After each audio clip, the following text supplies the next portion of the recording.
Okay, so what I wanted to talk about at the beginning was putting your customers and potential customers first.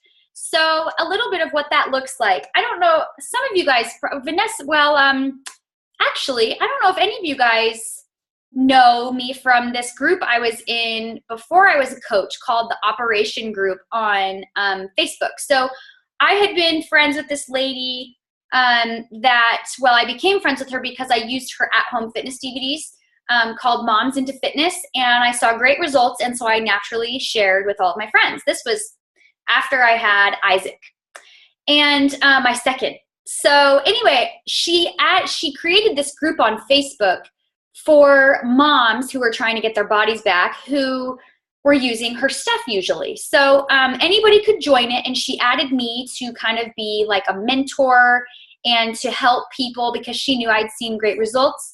And so she added me there. Well, this was after my third baby, and I was actually in the middle of P90X at the time.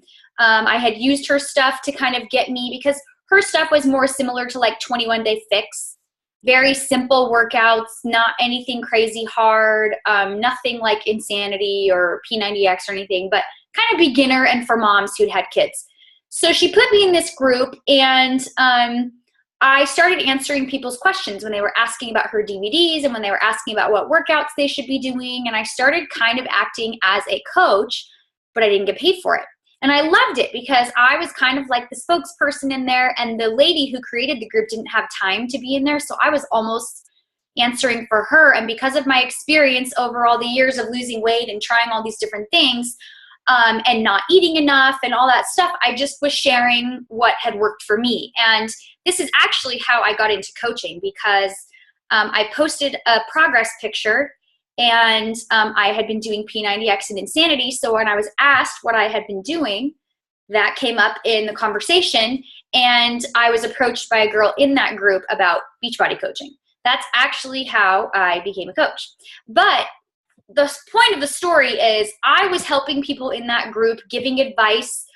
People were asking me for my ab workout, and I'd say, well, I'm doing ab ripper X from P90X. And they'd say, well, could you like type up the moves for me? So I was like typing up the whole P90X ab ripper X workout for people for free. I was doing it for free. I loved it. I loved helping people. I loved kind of being like a mentor and someone that people came to for advice. And I was doing it for free. So I was helping people without expecting anything in return, without having like is a stipulation a word that fits that? I wrote it down. Like I was helping them without expecting anything in return, basically, because I wasn't getting paid. The lady that was supposed to be running the group didn't pay me a dime. I didn't get paid by her. I just loved being in that group. So for me, part of what it looks like to put your customers first and potential customers is to help them where they are, whether it leads to a sale or not. So for me, I was helping hundreds of women in that group. I mean, I think the group probably had maybe 300 people at first. And so but I was working kind of more closely with the active participants, which was maybe 30. And that's actually how I believe I've had an advantage with coaching to grow a little bit quicker, because I had been building relationships and helping those people for free before I was ever a coach. So they trusted me, even when I did become a coach, that their best interest was at heart, and I was honest. And if I recommended Lindsey Brin's stuff over Beachbody, I would, if it made sense. So anyway, putting people first for me means helping them regardless of whether it leads to a sale. Does that mean I spend all day helping those people or giving them tons of my time? No, and I will usually get to them last, right? Like I'm not going to be giving away tons of free time, but I do help people. Even if it takes me 3 or 4 days to message someone back who says, can you like tell me a couple of good exercises for my arms? I'll write them back and I'll say, are you interested in like an actual program you can follow for that? Or are you interested in just a few exercises you could do to help? And if they say just a few exercises, I'll be like, okay, do 3. I mean, I'll give them like some tips, but I'm not going to give them tons of my time, and I don't give them my time first. I think it also for me looks like not living and dying on the yes and no. So if you live and die on the yes and no, this is going to be your emotional like journey of this, right? Like super high, super low, super high, super low. Because if we live and die on whether they say yes or no to what we're offering, we're going to go crazy. And you're going to be like an emotional basket case if you are only doing it for when people say yes. So you have to be okay with the ebbs and flows of people not being interested and the fact that they will come back around later on if you provide good customer care, customer service, or potential customer service, right? If you're crappy and mean and cranky because they didn't buy from you and you don't talk to them anymore, then they're probably not going to come back. I always say treat or approach people as you would want to be treated or approached. So for me, am I offended when somebody says, do you want to buy this Nerium skincare cream? It doesn't offend me if they ask, but I had a friend today, one of my coaches today texted me and said, so this Nerium rep that I have that's a friend of mine has now asked me like 10 times to be a rep for Nerium. And every time I tell her no, and every time she keeps coming on and asking her again. And I'm like, oh my gosh, I'm so glad that I don't teach my people to do that. Like, no is no, and just be okay with that. And if you want to ask, you know, do you want to follow up later? Or can we, do you want me to check back in 2 or 3 months and see if you're ready? That's fine if they give you permission for that. But if they've said no, to respect that and to be okay with that. So not living and dying on the yes or no, approach them as you would want to be approached and treat them the way you want to be treated. So remember, inviting someone is not what's bothersome. It's like my friend said, when they won't leave her alone, that's bothersome. Okay, the last thing I wanted to talk about, which some of you may have heard this or not, this is from Dani Johnson, and I've talked about it a couple of times, but she teaches what's called forming someone. And this has also been taught here and there by coaches in Beachbody. But forming is FORM, stands for family, occupation, recreation, and then you give your message. So the whole point of that is saying, okay, get to know someone. If you don't know what to ask or how to get to know someone, those are some things you can keep in mind. That acronym, asking about their family, asking about their occupation, asking what they like to do for fun, and then you can give your message after you've gotten to know them and been more personal. The things you're looking for when you're forming them are strengths, interest, goals, and needs. Needs is the biggest one I look for, right? Because all we do as coaches is look for needs. We have a ton of opportunity with our challenge groups, with our products, with fitness programs, with Shakeology to help people feel better and be healthier, and even the coaching opportunity. And if you talk to people enough, those needs will come out, to which it can make it very easy to offer a solution with something that we offer as coaches. So to remember, if you need help with how to talk to people, that's a really good acronym, form. And what you're looking for is SIGN, S-I-G-N, so strengths, interests, goals, and needs. Needs is my favorite one because that's what we're looking for, right? Where's there a need? Where's there a hole in their life that we can fill, that we can offer a suggestion to fill? Okay, so if you guys want to unmute yourselves and have any comments or questions or anything you guys want to talk about tonight, the floor is yours. But that's what I wanted to share tonight. Feel free to unmute yourselves. You don't have to, but if you want to, you can. Tonight, well, yesterday, you know, I announced that I was doing my first challenge group as I was sitting at my son's baseball game, scrolling through, you know, Facebook, and saw, as I told my husband, a hater post. Basically, she was just like, I've noticed everybody gets on the bandwagon, selling all this stuff. Now it's 21 Day Fix. This is like an acquaintance that I've just been friends with, you know, no one really close to me. But then a couple other people commented, you know, so I guess it was my first, you know, stab, but not directly towards me. So yeah, that's pretty new. That's pretty forward too with your first. You guys might appreciate knowing this. So my coach, Christy Borders, is like super, she's been very, very quick to start the business, very She spends a lot of time. She's very determined to be successful, which is great. And she had someone, she did an ad for her challenge group on her fitness page and used a picture of a mom who's holding a child, but the mom's like in super good shape. And like most fitness pictures, she's in a sports bra and like a pair of shorts. And she got a message from an old lady that she grew up with or knew from her past. And we're Mormon, right? Christy and I happen to be Mormon. So she was extremely offended by Christy's picture and went off on Christy on how she's sexualizing mothers and children, and then went off to, I mean, very, very personal, like, you've made promises to God and I can't believe you would use that. Yeah, like really, really mean comments. And I just had to kind of talk Christy off of, she had talked to a few people to kind of like make herself feel better. And I'm like, Christy, you are never going to make everybody happy. You will never. There will always be, and when you go public and you open yourself publicly to what we do, and if you open yourself up to share like personal things, then there's always someone who feels the need to be critical and to judge other people. And I said, most of the time it's stuff that they don't like about themselves that they're then judging and projecting onto you. And you just have to let go of that. There's going to be negative people no matter what. And if that were me, I told Christy, I was like, because she said I was so offended by your picture.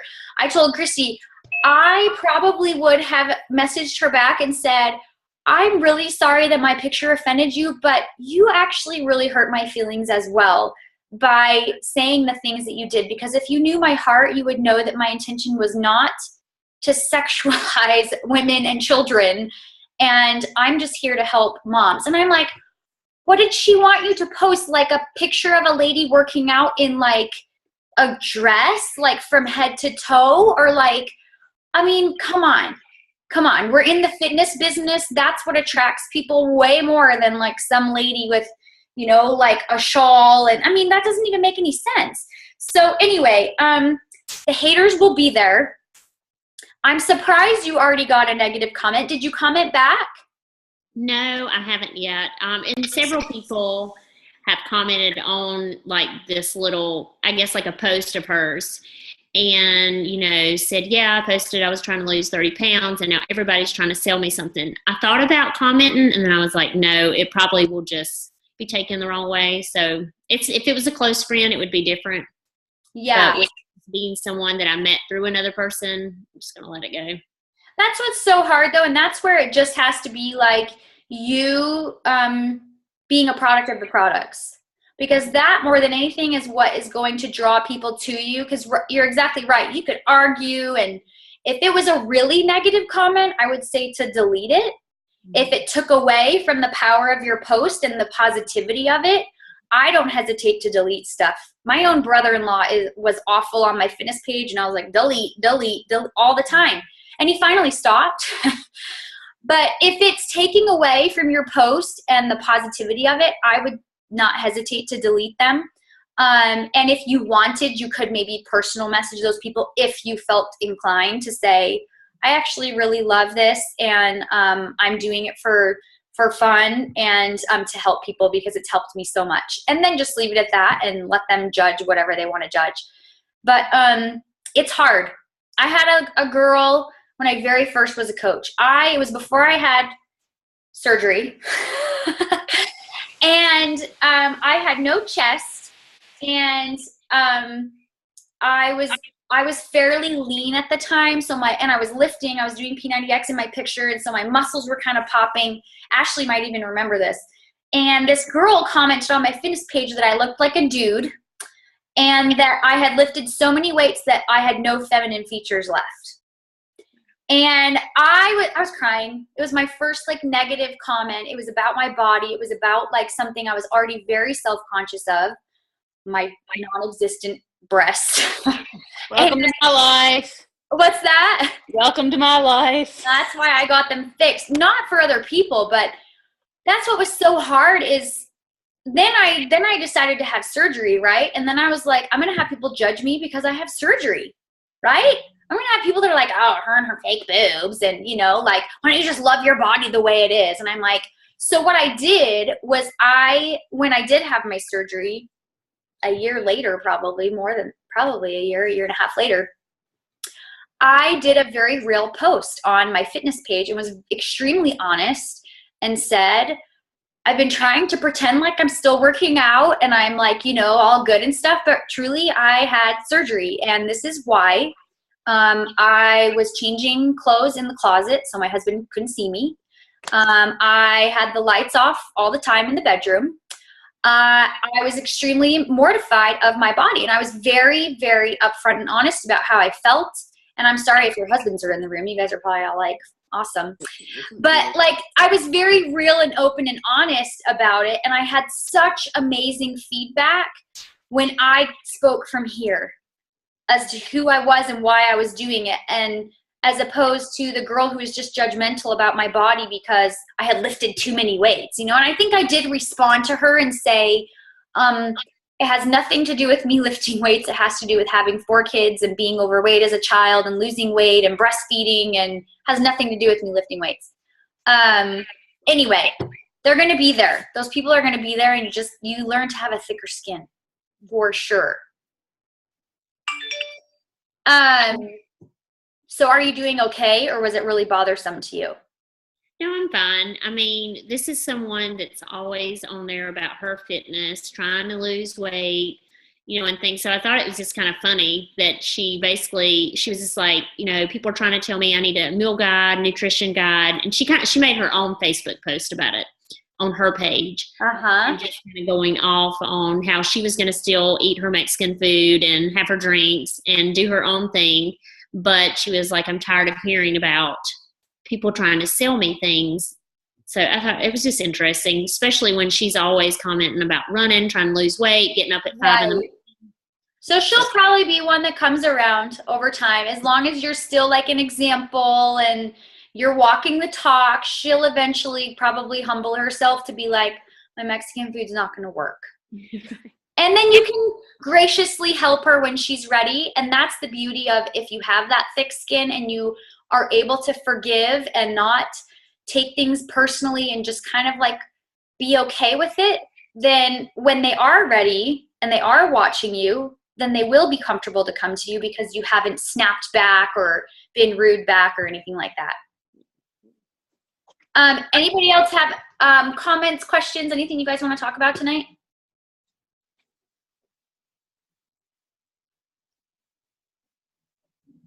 Awesome. We can go to bed early.